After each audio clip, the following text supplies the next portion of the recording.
Hello everyone, welcome to Sunshine Shabdabarna. আমার প্রতিদিনের আরেকটি নতুন ব্লগে তোমাদের সকলকে অনেকটা ওয়েলকাম।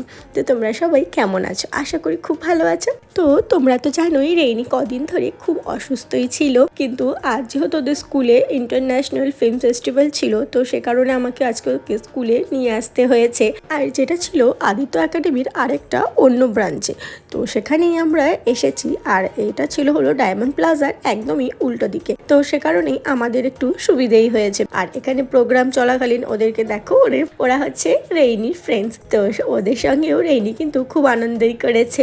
আর আজকের দিনটা কিন্তু খুব আনন্দ করেছে, তো চলো সেটাই তোমাদের সঙ্গে একটু শেয়ার করি। দেখো ও কিন্তু খুবই অসুস্থ ছিল, যেটা ওর চোখ মুখ দেখেই তোমরা বুঝতে পারবে, কিন্তু তার সত্ত্বেও ওর কিন্তু আনন্দটা অনেক বেশিই করেছে। আর তারপর ওদের স্কুল সিনেমা দেখানো হচ্ছিল, যেখানটায় দেখো এরকম অনেক কিছু শিক্ষণীয় বিষয়গুলো দেখানো হচ্ছিল, যেটা দেখে রেইনারা কিন্তু খুবই খুশি হয়েছে। কিন্তু ওই যে বাচ্চা তো কতক্ষণ এক জায়গায় বসে থাকবে, তাই না? তারপরে দিকে দেখেছে যে এখানটায় দেখো দেখাচ্ছে ওদের খেলার জন্য কিছু জিনিসের ব্যবস্থা করা হয়েছিল, তাই তার জন্য ওরা কিন্তু ছুটোছুটি করছে কতক্ষণে আসবে। আর সব থেকে আগে কিন্তু রেইনি চলে এসেছে, আর তারপর মাঠে ছুটে চলে এসেছে। তোমরা বিশ্বাস করতে পারবে না, ওর প্রিন্সিপালকে টানাটানি করছিল, চলো আমাকে এখানে নিয়ে চলো। আর তারপর রেইনি বললো এই সিটটাতে উঠবে, অথচ এই সিটটা এটার নাম কি আমি কিন্তু জানি না।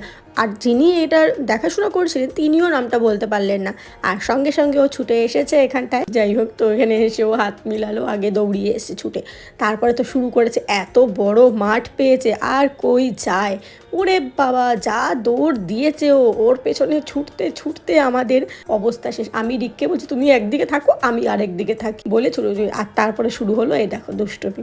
এতটা দুষ্টুমি করেছে তোমরা দেখো শুধু একবার, যে এইভাবে মাঠের মধ্যে না এইভাবে ও হামাগুড়ি দিচ্ছিল। তারপরে ওকে তুলে নিয়ে যাওয়া হয়েছে, আর এখানে কিছু গেম খেলার ব্যবস্থা করা হয়েছিল। তো রেইনি বলছে ও খেলবে, এবার ও কি আর এগুলো খেলতে পারে? দেখো এই যে এইভাবে দুষ্টুমি করছে, এবার আমি তারপরে না ওকে হেল্প করছিলাম এভাবেই করার জন্য। তো চলো শুধু একটু আনন্দ করার জন্যই। আর তারপর ওকে নিয়ে চলে এসেছি হচ্ছে ডায়মন্ড প্লাজাতে। হ্যাঁ, আমি ওকে নিয়ে এসেছি ডায়মন্ড প্লাজাতে। আর এখানে এসেই দেখি নাচা শুরু করছে। তারপরে আমরা বলছি তুই কি করছিস রে, আয় তো তাহলে ভিডিওটাই করে দিই। দেখো একটা নতুন বেবিদের গান আছে, তো সেই গানে ওর নাচা শুরু করে দিয়েছিল। তো রিক বললো রেইনি যেহেতু অসুস্থ, চলো ওকে একটু ঘুরিয়ে নিয়ে আসি এখান থেকে, কারণ এখানে আসলেও খুব খুশি হয়।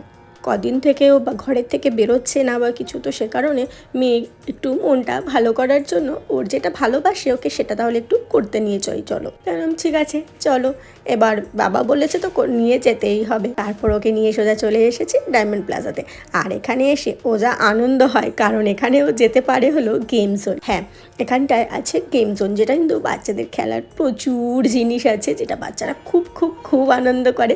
আর তাদের মধ্যে রেইনিও একজন। রেইনি ওখানে গিয়ে প্রচণ্ড খুশি হয়, ওর সব কিছু ভুলে যায়, এটা করি ওইটা করি সেটা করি করে। আর ওখানে একটা করে কার্ড করতে হয়, তো যে কার্ডটার মধ্যে 600 টাকা মতন ব্যালেন্স থাকে, সেই ব্যালেন্সটা দিয়েই তোমরা ওখানে বেশ কিছু জিনিস থাকে যেগুলো খেলা যেতে পারে, এবং এরপরেও যদি তোমরা খেলতে চাও তখন আবার রিনিউ করাতে হয়। তো সেক্ষেত্রে আমরাও তখন রেইনিকে নিয়ে দেখো এইভাবে চলে এসেছিলাম। স্কুল ইউনিফর্মেই রেইনি চলে এসেছে, কারণ এটা ওদের স্কুলের যে প্রোগ্রাম হচ্ছিল সেটার একেবারেই অপোজিটে ছিল ডায়মন্ড প্লাজা, তো সেজন্য স্কুল ইউনিফর্মেই চলে এসেছে। আর এখানে এসেই দেখো যেই দেখতে পেয়েছে আর অমনি পুরো লাফানো শুরু করে দিয়েছে। কি খুশি, দেখো দেখো দেখো কতটা আনন্দ হয়েছে দেখো। আর ওকে আনন্দ হতে দেখে আমি এবং রিক আমরা দুজনেই খুব খুশি হয়েছি, কারণ ওর প্রচণ্ড শরীরটা খারাপ ছিল, জ্বর, গলা ব্যথা, কাশি, সর্দি সব একসাথে। তো সে কারণে ও প্রচণ্ড ভেঙে পড়েছে। ও শরীরটা যেমনি ভেঙেছে তেমনি খাওয়া দাওয়া কিচ্ছু ঠিক করে করছিল না। তো এইসব দেখে আর কি কারো ভালো লাগে? কোনো বাবা মার ভালো লাগতে পারে না। আর সেজন্যই আমরা ভাবছিলাম যে কি করলে ও একটু খুশি হবে, একটু আনন্দ হবে। তো তখন ওর বাবা বললো চলো ওকে এরকম খেলাতে নিয়ে যাই, যাতে ও খুবই আনন্দ হয়। তো সেখানে ওকে একটু অন্তত ভালো রাখা যেতে পারে, সে কারণেই আমরা ওকে নিয়ে চলে এসেছি। মনে হয় আমাদের মতন প্রত্যেকটা বাবা মাই এরকমই করে থাকে, যে বাচ্চার কিছু হলে পরে নিজেদের একেবারেই ভালো না, তখন না সব কিছু কেমন যেন একটা হয়ে যায়। আর তখন শুধু এটাই মনে হয় যে কি করলে বাচ্চাটা একটু আরাম পাবে, একটু শান্তি পাবে, একটু ভালো লাগবে ওদের। আমরাও ঠিক এটাই করেছি, তাই আমরা ওকে নিয়ে চলে এসেছি এখানে গেম জোনে, যেখানে এলে ও খুব খুশি। আর ওর বাবাও ওর সঙ্গে একদম তালে তাল মিলিয়ে খেলছে। আমি বলছি যে তুমিও কি বাচ্চা হয়ে গেছো? বলছে যে হ্যাঁ, আমারও তাই মনে হচ্ছে। ও একদম মানে ওর রেইনির সঙ্গে ও একদম বাচ্চার মতন করেই খেলছিল, যেটা কিন্তু আমারও খুব ভালো লাগছিল দেখে। আর এভাবেই ওরা একটার পর একটা খেলেই চলেছিল, কারণ এই কার্ডের মধ্যে না 600 টাকা ব্যালেন্স দেওয়া থাকে, আর 600 টাকার মধ্যে বেশ কিছু জিনিসই খেলা যায়।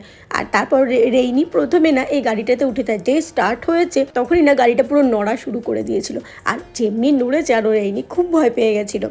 তো সে কারণে ওর বাবা আবার বলছে যে আয় আমার সাথে উঠবি বলে, তারপরে ওর বাবার সাথে উঠে আবার চলেছে। আর এখানে হচ্ছে বাইক, ওরে বাবা বাইক ওরা দুজনেই যা ভালোবাসে।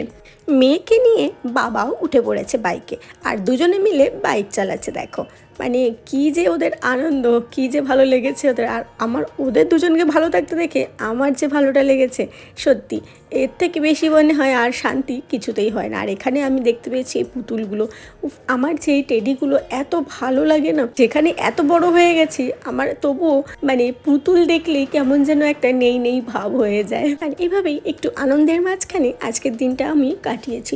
আর তোমাদের না একটা কথা বলি, তোমাদের একটা লাইক একটা কমেন্টে আমাকে কিন্তু অনেক অনেক অনেক বেশি উৎসাহিত করে। তাই তোমরা আমাকে যদি লাইক কমেন্ট করো আমার খুব ভালো লাগে। তো অবশ্যই আমার ভিডিওটা দেখবে এবং দেখে অবশ্যই একটা লাইক কমেন্ট করে রাখবে। আর চলো আজকের মতন টাটা, দেখা হবে আবার আরেকটা কোনো ব্লগে। তো এখন আমি চাই সবাই খুব ভালো থেকো, সুস্থ থেকো, টাটা।